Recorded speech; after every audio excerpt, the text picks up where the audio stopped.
வாழ்க வளமுடன். உங்கள் குருஜி. இன்னைக்கு ஒரு விஷயத்தை பார்க்கலாம். லாட்டரி டிக்கெட்டில் பணம் வர்றதுக்கு என்ன பண்ணலாம் பார்க்கலாமா? ஓகே.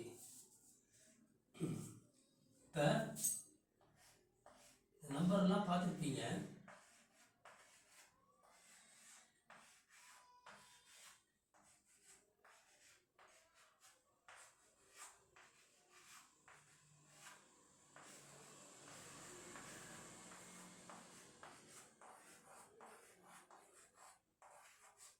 இப்படி போகிற நிறையா பக்கம் நீங்கள் இந்த நம்பர்ஸ்லாம் பார்த்துருப்பீங்க.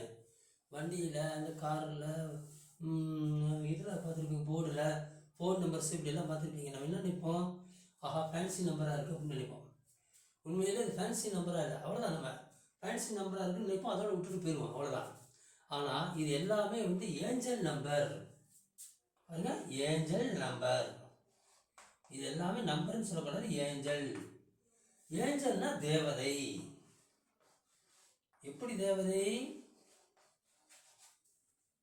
நம்ம என்ன கேட்குறோமோ அதை நம்ம கிட்ட தேடி கொண்டு வந்து கொடுக்கக்கூடிய ஆற்றல் மிக்க தேவதை, ஏஞ்சல் தேவதை. ஓகேவா? சரி, அது என்ன? நம்ம இந்த ஒரு குறிப்பிட்ட நம்பருக்கு மட்டும் ஏஞ்சல்ஸ் நம்பர்னு வச்சுருக்கோம். பாருங்க, 1 1 1 இப்படி கூட்டினா 3 வரும்.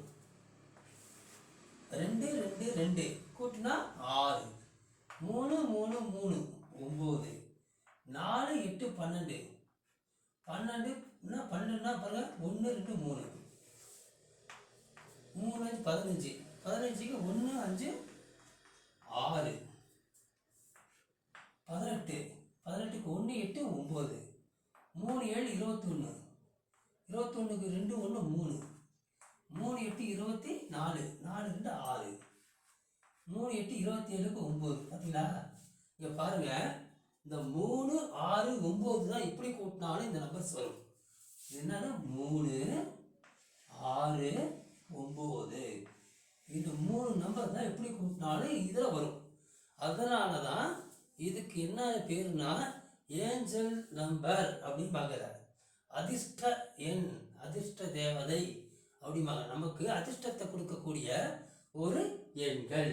நாம் என்ன பண்ணணும் அப்படின்னா, இப்போ இந்த மாதிரி இங்கே பார்க்குறோம் பண்ணுறோம் அப்படின்னா, நம்ம மட்டும் இல்லை, உலகம் ஃபுல்லும் இருக்கக்கூடிய ஒரு பொதுவான ஒரு கருத்து.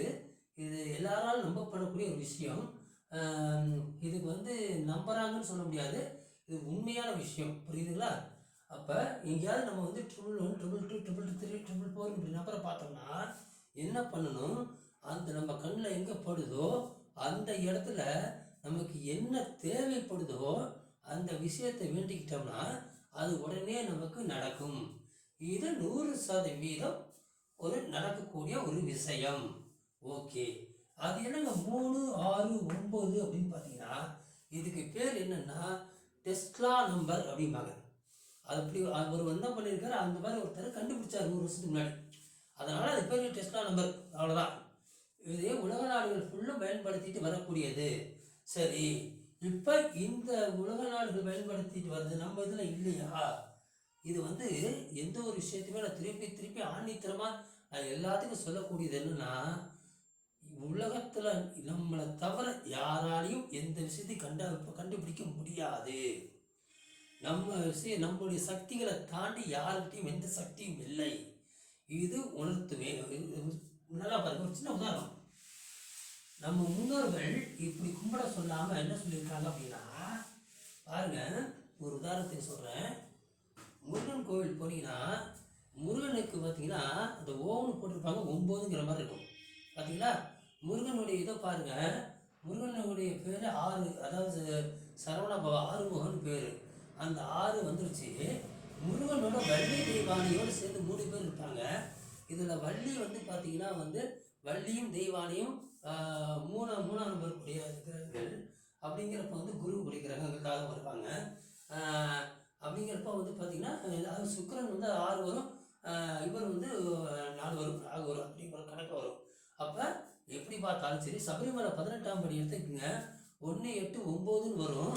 அதுக்கடுத்து நம்ம பாருங்க, பிள்ளையார் கோவில் அரச மரத்துக்கு கீழே இருக்கக்கூடிய பிள்ளையார் கோவிலில் போய் நம்ம தரிசனம் போய் கும்பிட்டுட்டு வந்தா நமக்கு இந்த 3, 6, 9 வேலை செய்யும். இந்த வெளிநாடுகள்லேருந்து இது பரவப்பட்டது 100 வருஷத்துக்குள்ளார. ஆனால் நம்முடைய முன்னோர்கள் பிள்ளையார் கோவிலில் போய் சாமி கும்பிட்டுட்டு வான்னு சொன்னது நம்ம எத்தனை வருஷத்துக்கு முன்னாடி, எத்தனை ஆயிரம் வருஷத்துக்கு முன்னாடி. நல்லா பாருங்க ஒரு விஷயத்த, எப்படி அது வேலை செய்யுது. அரச மரத்தை கும்பிட்டு வந்தால் எப்பரா இங்கே ஏஞ்சல் நம்பர்ஸ் வேலை செய்யும் அப்படின்னு கேட்காதீங்க.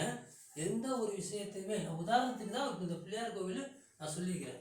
நான் என்ன சொல்லியிருக்கேன், முன்னோர்கள் குழந்தை கல்யாணம் ஆகலையா, ஜாதக ஜோதிடத்தில் பரிகாரத்தில் போய் பாருங்கள், ஒரு 48 நாளைக்கு நீங்கள் இந்த கோவிலில் போய் தண்ணி, ஒரு பிள்ளையார் கோவிலில் போய் தண்ணி விட்டுட்டு வாங்க, உங்களுக்கு எல்லாருக்கும் அப்படிப்பாங்க. எப்படி சொல்லுவாங்க, ஏன் சொல்கிறாங்க அப்படின்னா நல்லா பாருங்கள். அந்த கோவில், ஒரு பிள்ளையார் கோவில், அரச மரத்துக்கு பிள்ளையார் கோவிலில் பிள்ளையார் இருப்பாங்க. ஓகேவா, இப்படி பிள்ளையாரை கொடுக்குமா, பிள்ளையார் கொடுக்கும். இப்படி பிள்ளையாரை கொடுக்க அடையாளத்துக்கு. ஓகேவா, பிள்ளையார் யாருடைய அதிபதி, எந்த கிரகத்துடைய அதிபதி, கேதுவனுடைய அதிபதி. அப்போ கேதுவுக்கு என்ன நம்பர் கொடுத்துருக்காங்க, 7. ஓகேவா, அதுக்கு அடுத்தது இந்த பிள்ளையாருக்கு பக்கத்தில் 2 நாகர் இருக்கும். பார்த்துருக்கீங்க, ராகு கேதுவா 2 நாகர் இருக்கும். எல்லா கோவிலும் பார்த்துருப்பீங்க, இந்த ராகு கேது இருக்கும். ஒன்று ராகு பாருங்கள் இப்படி இருக்கும். ஒரு ராகு 5 முகத்தோட இப்படி இப்படி வந்துருக்கும். இப்படி சுற்றி வந்துருக்கும்னு வச்சுங்களேன். சுற்றி இப்படி வந்திருக்கும். அடுத்தது பார்த்தீங்கன்னா இந்த பக்கம் ஒரு கேது இருக்கும். மொத்த இதோட உட்காந்துருக்குன்னு வச்சுங்களேன். இப்படி இருக்கும், இப்படி வரும். அடுத்து இப்படி வரும், இப்படி வரும், அடுத்தது வரும். இப்போ இங்கே ராகுவுக்கு என்ன கொடுத்துருக்காங்க, 4. கேதுவுக்கு என்ன கொடுத்துருக்காங்க, 7. அப்போ பாருங்க, இதை பாருங்க, 4, 7, 7, 14, 14, 4, 18. அப்போ 9 வந்துடுது. ஓகேவா, அடுத்தது அரச மரம் பாருங்க. அரச மரத்துக்கு குருவினுடைய மரம். அரச மரம் குருவினுடைய மரம். அப்ப குருவுக்கு கொடுக்கக்கூடிய நம்பரு 3. இங்க 9 வந்துருச்சா, அடுத்தது 3 வந்துருச்சா. அதுக்கு அடுத்தது இங்க வேப்ப மரம் இருக்கும். வேம்பு அரசு சேர்ந்ததுதான். அப்ப வேப்ப மரத்துக்கு கொடுத்த நம்பர் செவ்வாய். அப்ப அது 9 வந்துருச்சா. இப்ப பாருங்க, இங்க மூசிகம் ஒன்று இருக்கும் பிள்ளையாருக்கு. அது மூசிகங்கிறது பிள்ளையாருடைய வாகனம். வாகனத்துக்குரிய கிரகம் யாரு, சுக்கிரன். அப்ப 6. பாருங்க, 3, 6, 9 இங்க வேலை செய்யறா. இதை எப்படி கூட்டி பார்த்தாலும் 3, 6, 9 கனெக்டிவிட்டி ஆகிட்டே இருக்கும். இதனால கூட்டி பாருங்க. அப்ப நம்மளுடைய முன்னோர்கள் என்ன சொல்லியிருக்காங்க, ஏஞ்சல் நம்பரு, இந்த நம்பர் டெஸ்லா நம்பரு, இப்படியெல்லாம் வச்சிருக்கிறாங்களே. ஆனால் இதை கண்டுபிடிச்சதெல்லாம் யாரு, நம்முடைய முன்னோர்கள். எத்தனை ஆயிரம் வருஷத்துக்கு முன்னாடி யாரை சொல்லலாம், வரகமுத்திரை சொல்லாமா, அகத்தியரை சொல்லாமா, இல்லை யார் சிவபெருமானை சொல்லாமா, பிள்ளையாரை சொல்லாமா, நக்கீரரை சொல்லாமா, யார் சொல்லலாம் சொல்லுங்க, நீங்களே சொல்லுங்க. அப்போ இந்த நம்முடைய வழிபாடு முறைகளை சொல்லி கொடுத்துருக்கக்கூடிய நம்முடைய முன்னோர்கள், ரிஷிகள், இவங்க இந்த ஏஞ்சல் முறையை நமக்கு சொல்லி கொடுத்துட்டு போயிட்டாங்க. எப்படி சொல்லி கொடுத்துட்டு போயிருக்காங்க, இந்த கலைகள் அரிதானது. இந்த கலைகளை தெரிஞ்சுக்கணும்னு நமக்கு ஒரு திறமை வேணுங்கிறதுக்காக, ஒரு எல்லாத்துக்கிட்டையும் வீணா போகக்கூடாதுங்கிறதுக்காக தான் இதை சூட்சமாக சொல்லி கொடுத்துருக்காங்க. இதை போய் இந்த உலகத்தை சொல்லி செய்ய மாட்டாங்க. அப்போ என்ன பண்ணியிருக்காங்க, இந்த பிள்ளையார் கோயில் போய் 3 சுற்றி வா அப்படின்றாங்க. எப்படி பார்த்தாலும் அந்த தண்ணி ஊற்று பிள்ளையார் இருக்கும்பாங்க. அப்போ தண்ணி 2. ஓகேவா, தண்ணி 2. நம்ம அந்த பிரார்த்தனை தண்ணி ஊத்துறவங்களுடைய விஷயம் 9. இப்படி எப்படி பார்த்தாலும், எந்த வகையில் பார்த்தாலும் ஒரு நம்பரோட ஒரு நம்பர் கூட்ட 9, 3, 6, 9 தான் வரும். அப்போ நம்மளுடைய பிரார்த்தனைகள் எல்லாம் நிறைவேறிடுது. இதில் பாருங்க, ஒரு அரச மரத்தை சுற்றினா கர்ப்பம் கிடைக்குமாங்க. அப்போ அரச மரம் பார்த்தீங்கன்னா, அரச மரம் சுற்றினா கல்யாணம் ஆகுமாங்க. அரச மரத்துக்கு போயிட்டுனா வேலை கிடைக்குமாங்க. இப்படி எதுக்கு எடுத்தாலும் அந்த அரச மரத்தில் பிள்ளையாரை கும்பிடுன்னு சொல்லக்கூடிய காரணம் இது மட்டும் இல்லைங்க. நம்ம எந்த கோவிலுக்கு போனாலும், நம்ம எந்த செயல்பாடுகள் பண்ணாலும், நம்முடைய முன்னோர்கள் கொடுத்த அத்தனை விஷயம் காலையில் ஏந்திரிச்சேர்ந்து நைட்டு வரைக்குமே நம்ம கண்ணில் இந்த நிறைய அவங்க சொல்லிக் கொடுத்த வகையில் 3, 6, 9 வேலை செய்யும். நம்ம கவனிக்கிறது இல்லை, நம்ம இது பண்ணிக்கிறது இல்லை. அதனால தான் நம்முடைய முன்னோர்கள் கோவில் போனால் நான் நல்லா இருக்குன்னு வேண்டிக்க மாட்டாங்க. என்னுடைய வம்சம் தலைக்கட்டும், என்னுடைய வம்சம் நல்லா இருக்கணும், இப்படி தான் வேண்டியிருப்பாங்க. 3, 6, 9 ஆக்டிவேட் ஆகும். புரியுதா? இப்போ நீங்கள் நல்லா பாருங்கள். இது லாட்ரி டிக்கெட் பற்றி வருவோம். இந்த கோவிலில் போய் தினசரி பிரார்த்தனை பண்ணியிருந்தால் லாட்ரி டிக்கெட் மட்டும் இல்லை, எல்லாமே கிடைக்கும். ஆனால் ஒரு விஷயம் புரிஞ்சுக்கங்க, அதிர்ஷ்டங்கிறது, உழைப்புங்கிறது தான் அதிர்ஷ்டம். புரியுதுங்களா? நம்ம லாட்ரி டிக்கெட் வாங்கலாம், அது ஒரு விளையாட்டு போக்காக இருக்கலாம், ஜாலியான ஒரு பொழுதுபோக்காக, டீ குடிக்கிற மாதிரி ஒரு பொழுதுபோக்காக எடுத்துக்கலாம். விழுந்தாலும் சரி விழுகலையாலும் சரி அப்படிங்கிற மாதிரி. என்னென்னா ஒரு 10 ரூபாய் தாண்டி எப்பவுமே போகக்கூடாது. 10,000 ரூபா இருந்தாலும் 10 ரூபா தாண்டி போகக்கூடாது, ஒன்று விழுகலைனாலும் 10 ரூபா தாண்டி போகக்கூடாது. அந்த லிமிட்டுக்கு மேலே நம்ம வச்சுக்கணும், வாரத்துக்கு ஒரு தடவை இப்படி நம்ம வச்சுக்கிட்டு பண்ணிட்டு போகணும். இதில் இன்னும் வழிமுறைகள்லாம் இருக்குது, இதெல்லாம் பார்த்தா தான் வரும். உடனே போயிட்டு 3, 6 ஏஞ்சல் நம்பரை போய் கும்பிட்டு போய் லாட்ரி டிக்கெட் வாங்க, லாட்ரி டிக்கெட் விழுந்துருமா?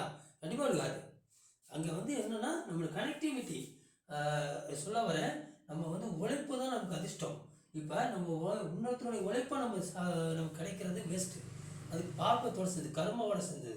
பாருங்கள், இந்த பிள்ளையாரை போய் 48 நாள் கும்பிட்டு வந்து லாட்ரி டிக்கெட் வாங்கலாம், உங்களுக்கு பணம் பரிசு விழுகாதுங்கிறதெல்லாம் கிடையாது. கண்டிப்பாக விழும், கண்டிப்பாக பரிசு விழும். ஆனால் என்னென்னா நமக்கு நம்முடைய உழைப்பு அதில் ஒரு 10,000 ரூபா விழுதுன்னு வச்சுங்க. ஆனால் இந்த பிள்ளையார்களை கும்பிட்டு நமக்கு நம்ம உழைப்பு மூலயமா நம்மளுடைய சொந்த உழைப்பில் ஒரு காலம் ஃபுல்லுமே நமக்கு 1000 ரூபா கொடுத்துட்டு இருப்பாரு. ஒரு தடவை 10,000 ரூபா விழுகுது, அப்படி காலம் ஃபுல்லும் 1000 ரூபாய் நம்ம சம்பளம் வந்துட்டு இருக்கிறது. அப்படி புரியுதுங்களா? இது நம்ம புரிஞ்சுக்கணுங்கிறதுக்காக விஷயத்துக்கு தான் சொல்கிறோம். இது லாட்ரி டிக்கெட் நிறைய பேர் கேட்குறாங்க, ஃபோன் பண்ணி எனக்கு இது இப்போ கேட்குறாங்க, லாட்ரி டிக்கெட் என்னைக்கு எப்படி வாங்கினா நம்பர் எந்த நம்பர் வாங்கினா பணம் விழுகுன்னு. தயவு செஞ்சு புரிஞ்சுக்குங்க. ஒரே நாள் யாரும் பணக்காரனாக ஆக முடியாது. ஒரே நாள் அடுப்பில் பால் வச்சா கூட பொங்குறதுக்கு கொஞ்சம் நேரம் ஆகும். இதை நம்ம புரிஞ்சுக்கிட்டு தான் ஆகணும். அதிர்ஷ்டங்கிறது நம்ம உழைப்பில் வரணும். அப்போ இந்த 3, 6, 9, 8 எப்படி ஆக்டிவேட் ஆகுது? நம்முடைய வேலை நாடுகள் நம்புகிறோமே, நம்முடைய முன்னோர்கள் சொல்லி கொடுத்தது அதை விட பவர்ஃபுல்லான இருக்கக்கூடிய இந்த அரசமரத்தை பிள்ளையாரை போய் கும்பிட்டு பாருங்க, 100% வெற்றி உங்களுக்கு உண்டாகும். நன்றி, வணக்கம்.